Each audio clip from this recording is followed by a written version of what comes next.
ini parah nih. Bi, bedanya ilat dhuwur karo ilat ngisor ki neng ndi? Apa ya padha?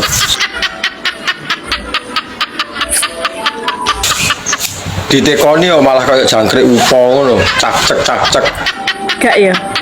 Janjane iki muridé robot gedek ta. Yo ora, lah wong kok mosok gurune yo robot iki. Kok enek ae demu takon lho.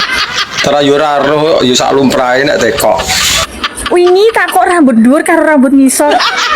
Lah wong tekoke salahe neng ndi? Dino iki sore iki lho nek sing takok ya, detik iki. Ilat dhuwur karo ilat ngisor. Janjane kok pakar men itilogi iki, ha? Lah yo kuwi lho, bedane nggo ndi? Beda jelas beda. Ya. Nek ilat dhuwur rasane keri, nek ilat ngisor rasane nyedot. Pas. Urung puas, lah rung roh rasane kok. Anjay.